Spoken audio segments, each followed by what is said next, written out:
We are here for part 3 of the energy and frequency of abundance, and today we are actually working on abundance. So in my first video, I talk about kind of where people go awry in their manifestation process, and I give an exercise so that you can start to read yourself vibrationally. Am I in abundance? Am I in abundance, or am I in scarcity?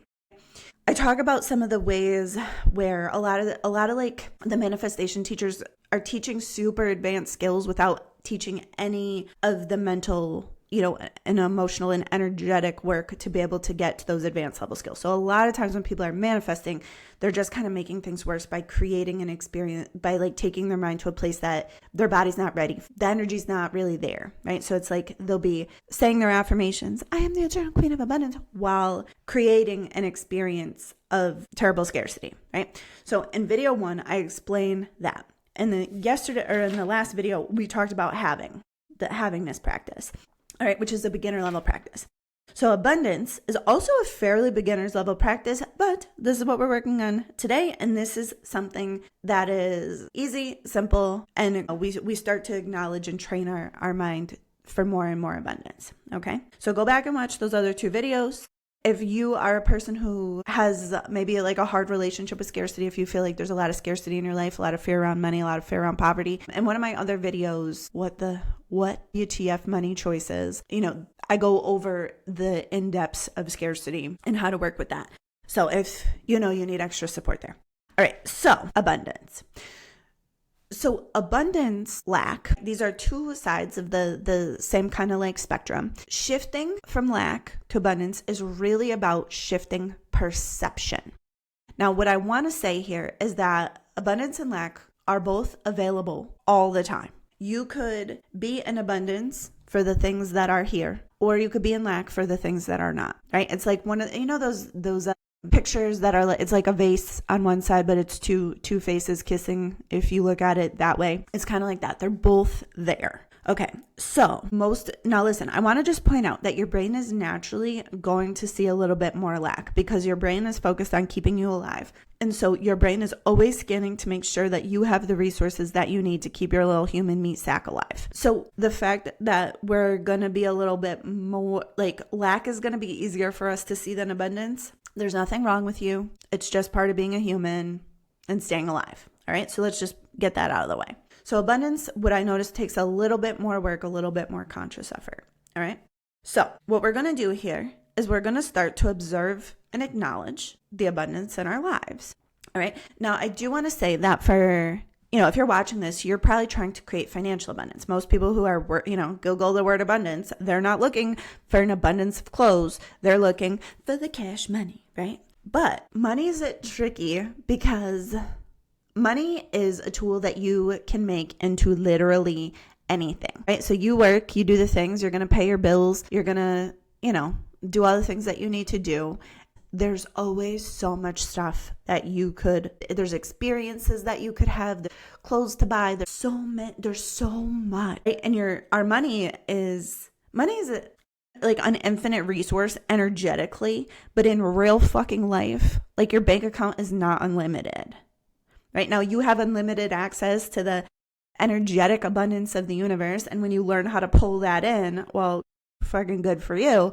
But in the meantime, there are limits, right? And so this is where the mind is going to go because, like you could have this beautiful house, right? Like I live in a beautiful house. And simultaneously, I do not have a house in Monte Carlo. I do not have a house in Rome. I do not have a house across town. I do not have any other houses. So I could be in abundance for this one house that I have that is wonderful. And there's abundance abound. But also, if I shift my perception, I could be like, well, I wish I had a lake house and I don't have one of those. And now I'm focused on the lack. And then there's this in-between place of like, this is something that I desire and I'm going to manifest it. I'm going to create it, right? But even then, just because the energetics of the world are abundant doesn't mean that we have unlimited energy, unlimited focus, unlimited time to create. Right? One of the paradoxes of being a human is that we have this unlimited creative power and a finite body, finite time, finite resources,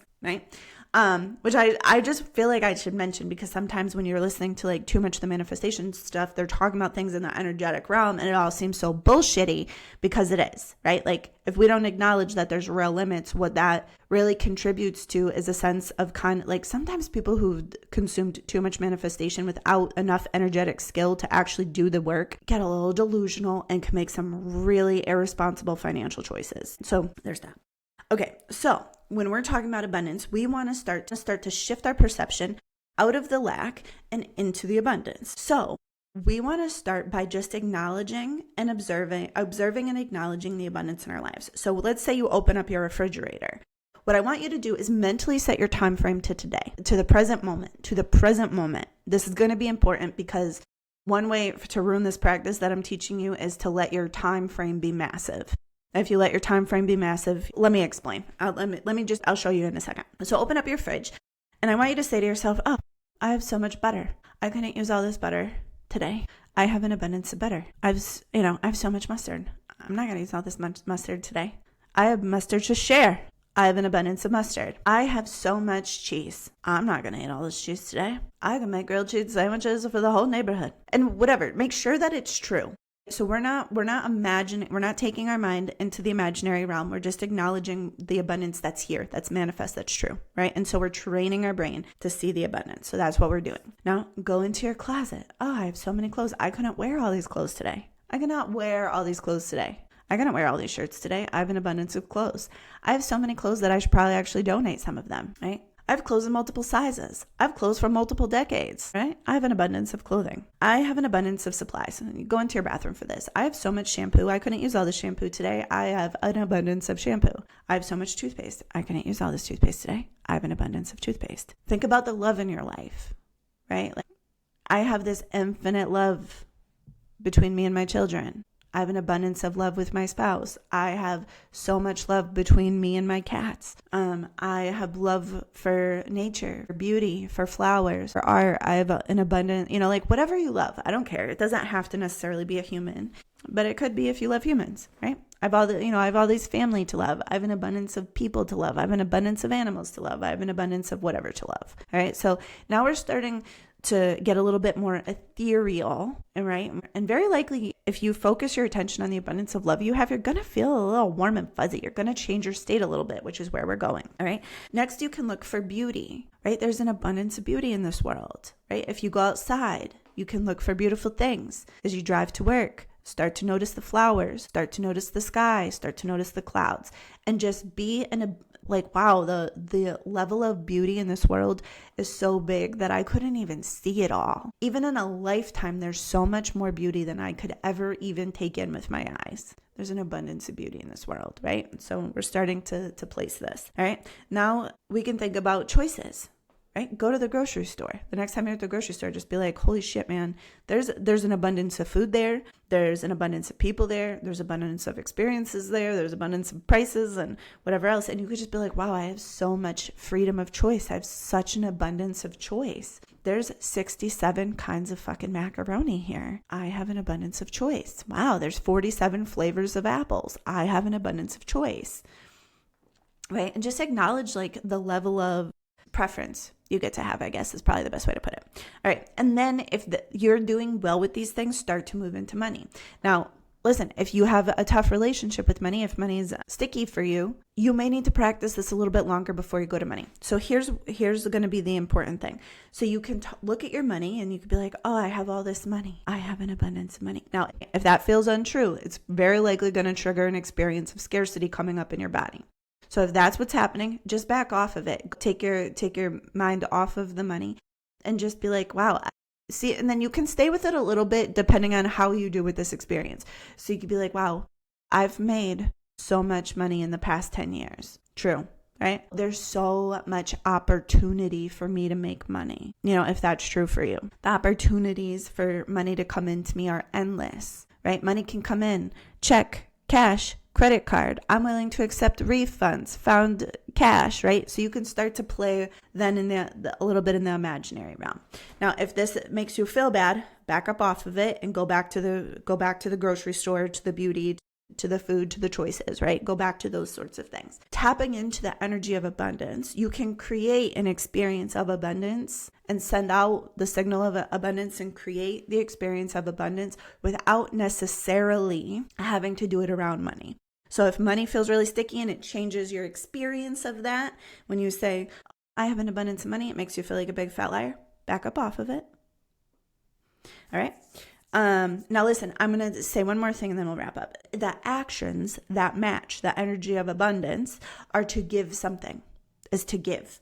Giving is the action of abundance, right? So let's just think about this. You have a party, you have so much food left over, more food that like you're like, I will throw all this food away. What are you going to do? You're going to beg people to take leftovers, right? When you have an abundance, you're going to be like, please take these leftovers. You know, if you were for some reason to end up with 5,700 jars of pickles, you're going to be like, please come over and grab a box of pickles. That's an act of abundance. So, you know, when you want to start, you know, being more abundant, go through it. If there's food to give to the food bank, drop a box off. If there's clothes to donate to Goodwill, drop a box off. You know, if you have extra supplies, put it in your food donation to, you know, to bring to the food bank or whatever. You can give love with no expectation of return. You can do little acts of kindness for people. You could give somebody beauty. You could bring a flower. You know, you could give something beautiful to somebody, whether or not it costs money, right? Like you can, you know, bring a whatever. Okay. And then the same thing with money. So if you're, you know, and that could be small to get started, right? So if you want to receive more money and you want to be abundant in money, giving some money away helps to start to be that. So we're going to start. So when we talk about abundance, we're going to start with the observation and the acknowledgement, and then we can get that will eventually turn into action. All right. Now I want to point out here that if you take the action and it throws you into scarcity, it depends. Like, listen, if it's going to bother you and it's going to ruin your vibe for a very long time, start with something smaller. But if it feels just a little stretchy, if it feels a little uncomfortable but good in the end, well then do it. You know what I mean? Like it can feel a little stretchy, but we don't want to blow yourself out and then create an experience of I gave that away and I really needed it and now I'm in a scarcity because I went too far too fast. All right? Okay, I hope this helps. All right, so in the next video, we're going to talk about gratitude. We're going to talk about gratitude, and I'm going to give you 3 different practices on ways to use gratitude. And from here, we're starting to really get into like, you know, intermediate, more intermediate levels of creating abundance.